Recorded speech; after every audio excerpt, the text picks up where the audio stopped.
Let's talk wrestling, shall we? So, how was front row at Smackdown? Oh my god, I had a great time. I was part of this package where you got free beer and hot dogs. I had a great time. I was camera side, awesome time. But my god, those rules they had, being on the camera side, they were pretty strict. I had an amazing sign. It was Big fat meanie. Big fat meanie, but instead of Miss Big Puff, fat it meanie. was Solo. It was great. Everyone on Mania Club really enjoyed it when I posted it. But when I got there, I was so excited with my sign. The security was just like, "Oh, you're not allowed to hold that up while you're sitting here." I was like, "But why?" Because it'll block the cameras. I can Block only the imagine. cameras? It'll block the cameras, apparently. I get it. When you're doing the whole worldwide broadcast, you want it to be as clear as possible. And rules are rules. Yeah. But those 2 tickets, those were over $1,000 CAD, and they did not indicate any rules about having your sign set there. You didn't get an email or something? Didn't get an email or anything like that. And oh my god, you can't just stand. They will force you to sit down if it's not the right time. Did you guys just choose these tickets, or did you actually look through what seats were available, or did you just choose by random? Or Nix wanted the best seats possible. She picked that, and then she also, just to save money on alcohol, she went with the free booze prize, which it was good. Got a lot of IPA, and I even sat right behind Sammy's family and these Haroon twins. They actually caught my interaction with Chelsea Green on their short. Oh, that was great. I hate it. I hate it so much. I don't want to wrestle. I want to go to bed.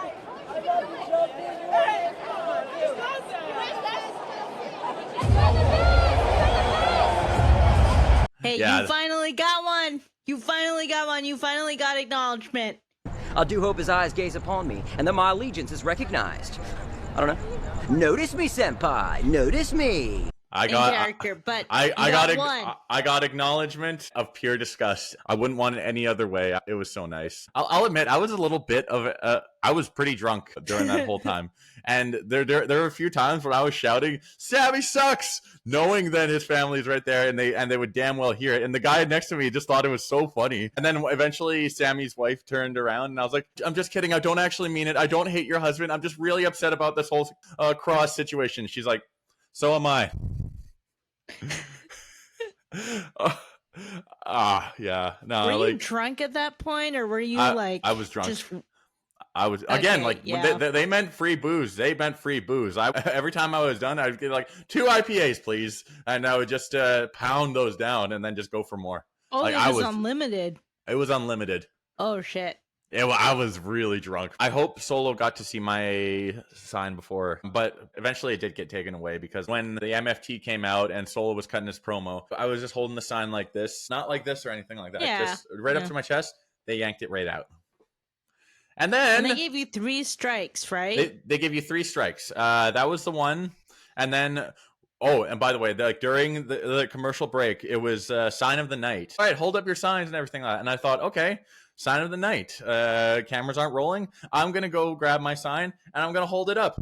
And then the fucking guy yanked it out of my hand again. He's like, "That's strike 2. It's sign of the night. I don't understand the rules. They were not clear. There are rules, but they don't really explain it.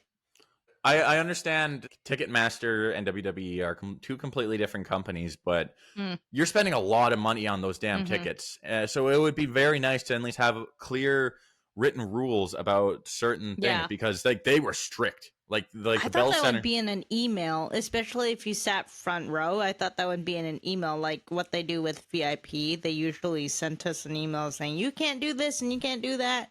Blah blah blah. Nah, they're just. I don't know. It was just bullshit. Camera side, I thought you meant the other side where you're actually facing the camera and not behind the camera. Nope, those are sold out.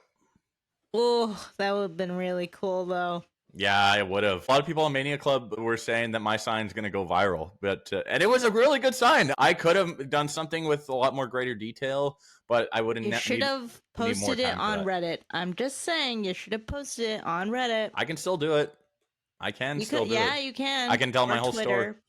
but Twitter No. is a big no-no. No. Avoid that. Reddit, fine. Reddit. Reddit. There you go. It's only slightly worse. I'm slightly better, which is not that bad. Yeah, whatever. I'm sure there's a subreddit to whatever. All right. Question: would you go sit front row again? Not on that side, and it wasn't really front row. It was like the last row on the floor side, which was like fourth. There was like those front row seats. They were saved for exclusive people. Again, like those Haroon twins. I think there was the guy next to me. Was like, dude, those are the Haroon twins. I was like, who the hell are they? And they're like, oh, they got tons of followers on Instagram. It's like, cool. So, I mean, I see their stuff online too. They're just content creators. Yeah. Okay. And I think everybody knows who the best twins on the internet are. You gonna follow up with that? You lost me. Anybody watching on YouTube can see the edit I put in. You'll see. But yeah, Cena's wife was there too. I'm not surprised. Where was she sitting? Probably where the cameras. Same spot where they always put her, just like right the end by the announcers and everything like that. But on that side. Did you make any friends while sitting in front row? Yes, the guy next to me was such a dope dude. We were just both having a really good time and everything. And eventually, Nix came back and watched the show. And then we had a good time doing that. I believe he was Muslim, though. So I asked if he would like a beer. And he says, like, oh, I don't drink. So, still good. Photo right there. I'll put a thing on his face just in case. Because, you never know. Did Nix enjoy herself? Because I know she's not, like, massive fan. But did she enjoy herself? Yeah, she did. She had a really good time. But yeah, it was a great time. I really do wish they were a lot more clear about these rules because I definitely would have made a sign. But whatever, it wasn't a really big deal. Important thing to take away from this is that you finally got to see John Cena, and I got his autograph, but I didn't actually get it from him. The vendor we went to, they were out of shirts, so they were just like, "You have anything from John Cena?" I was like, "Oh, we got this," and it's like a signed John Cena picture, and now I'm framing that in my new place. What, $30, 40? Something like that. I'm gonna frame that in my That's pretty good.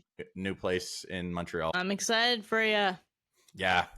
But I had a great time. Again, I really wish they were a lot more clear about the rules because you're spending a lot of fucking money on that shit. So would have been a little cool for a little more transparency. But WWE don't give a fuck about us. They care about our money.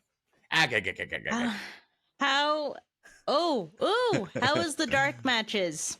How were the dark matches? The dark matches were good. It started off with one for main event where it was Axiom against Carmelo Hayes. Carmelo Hayes beat him clean. But afterwards, it was Bailey versus Raquel, which is really good. Okay. It was a really good match. They actually did a pretty freaking good job. And super happy to see Big Mommy Cool. And also, Sammy came out just say, "Oh, it's good to be home." And then Ludwig Americano came in and had like a 30-second match. And then Sammy brought his son into the ring. And that was it. It was a really good time. But man, Montreal were fucking loud. It opened with Cena, and they were loud. I had to legit put my hearing protection in because that was just too much. Like, from what you heard on TV, that was an understatement. They were fucking loud. I can only imagine how they're a great crowd. I can only imagine how legit loud it was in Paris when AJ came out on Monday. Last time they were in Paris, they were so loud that they made the camera shake. Yep. Oh. It's fucking nuts. I want to kind of talk shit about it, be like, "Oh, well, so much money was spent on those fucking things, and they didn't even let me do this." But I had a great time. I think that's all that really matters. And you're grateful, This is the last time we'll ever see Cena actually wrestle in Montreal, right? I was just expecting him to cut a promo, but he actually did a match. Mm-hmm. And to be that close, it was unbelievable. That's something I will always have and that nobody can ever take from me. And I am super, super grateful about it. But you beat Matt to it. Hey, Matt, we love you, dude. And just because I ignore your text right here, I'll get right back to you after we're done filming. But this is all in the past. Like, it's the future where you're watching. Ooh. But anyways, funny story. Actually, I sat in a very similar seat, in pretty much the same kind of spot where I was at the Cindy show I went to a couple weeks ago. So it was really interesting in the It perspective. was a local show, right? By the way, local show. The big Mhm. the big headliner was Bryan Kendrick. Yeah, it was it was a lot of fun. And you've been to other indie shows before, right? This isn't your first time. Yeah, I've been to a couple indie shows. Yeah. They're always really good. Yeah. Mm. But my God, the crowd was really into it for this one. Like everybody that came out, the crowd was just interacting with, and like they were just throwing jabs at the wrestlers, consulting their hair and everything like that. This one guy, his gimmick was then he was ripping off Ric Flair, and he knew it. He had brown curly hair and a mustache, and I just screamed, "You look like a fat Bobby Roode!" And like instead of just doing the whole like, I'm a heel, yeah, you can tell it really got to him. He's like. He's just like it was like a wake up call moment. It's like, oh, maybe I got to start working out. Yeah, I know there was this. There's also this other guy. He had basically an Andrew Tate gimmick where he was just like, the rich, oh yeah, rich bald guy who thought he was way better than everybody. And I told him he looked like he bought that jacket at Party City and. It looked super cheap, and he was like, "That belt looks cheap." It's like, ooh, yeah, go get him. Yeah, ooh, you sure got me. But honestly, those guys were super nice. He was part of this tag team, Trip and Juicy or something like that. They were really nice dudes when I went up and talked to them. Really nice guys, but man, those guys could really get some heat.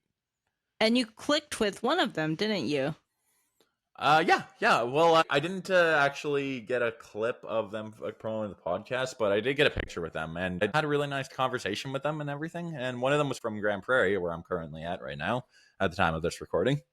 But these guys must be having so much fun up there. Like, so much fun. Oh my God, there was this one dude. He was the owner of the promotion, the owner of CWE. His gimmick was that he is an American. He's a ripoff of Kurt Angle, who he's like he used to be Canadian and now he's American. When he had this super pro America package right before he came out, and when Trump went on there, holy fuck, the place just erupted with boos. And except for the one older gentleman next to me. I mean, it is the prairies.